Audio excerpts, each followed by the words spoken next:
Le faux pasteur au miracle bizarre.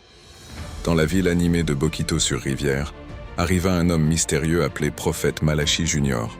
Personne ne savait d'où il venait, mais il savait parler. Oh oui, il savait parler.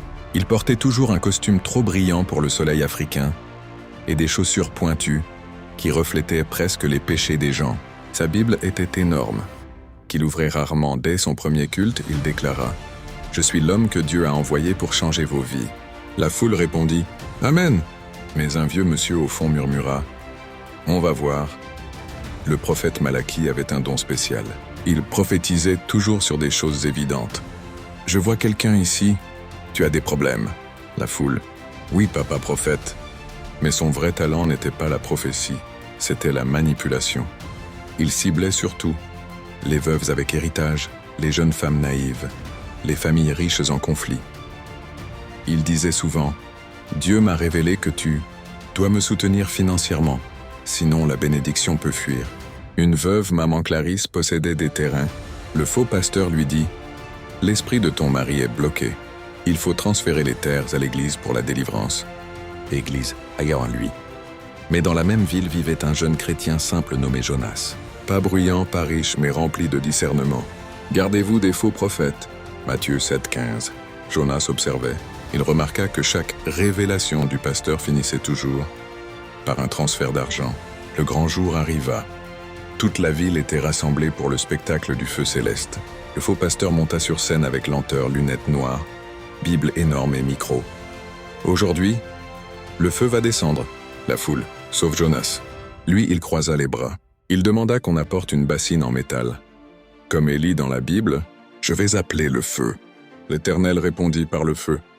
1 Roi 18, 38. Sauf qu'il oublia un détail. Il avait un briquet et une bouteille d'essence dans sa poche. Un petit garçon cria « Papa, il y a un briquet qui dépasse de sa poche. » La foule éclata. Le faux pasteur tenta de rire. « C'est pour allumer les bougies spirituelles. » Le vent souffla, son manteau s'ouvrit et la bouteille d'essence tomba. La vérité venait de descendre comme un éclair. Après l'humiliation, Jonas demanda à visiter le bureau du pasteur. La foule le suivit. À l'intérieur, les preuves éclatèrent. Reçus falsifiés pour des bénédictions, photos retouchées de miracles, coffres remplis de bijoux et d'argent. La foule hurla « Ah !» Le faux pasteur tenta de se défendre. « C'est pour la maintenance de la lumière spirituelle. » Jonas secoua la tête. « Non !» La Bible dit « Un faux prophète sera reconnu par ses œuvres. » Matthieu 7,16. Même les enfants se mirent à rire. « Papa, il n'a prié que pour le portefeuille. » La foule était prête pour la justice divine. Et drôle. Le faux pasteur glissa sur une peau de banane placée par les enfants et tomba dans un seau d'eau. Splash! Ses lunettes tombèrent. Sa Bible tomba sur sa tête. La foule éclata de rire.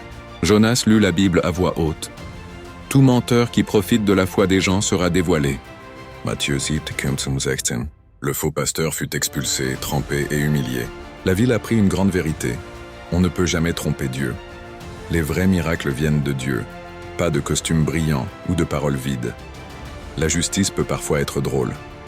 L'Église institua un conseil de discernement. Les fidèles apprirent à vérifier les miracles par la prière et la sagesse. La crainte de l'Éternel est le commencement de la sagesse. Psalm 100. Et depuis ce jour, la ville raconte cette histoire, en riant encore, mais en se souvenant que Dieu voit tout et ne se laisse jamais tromper.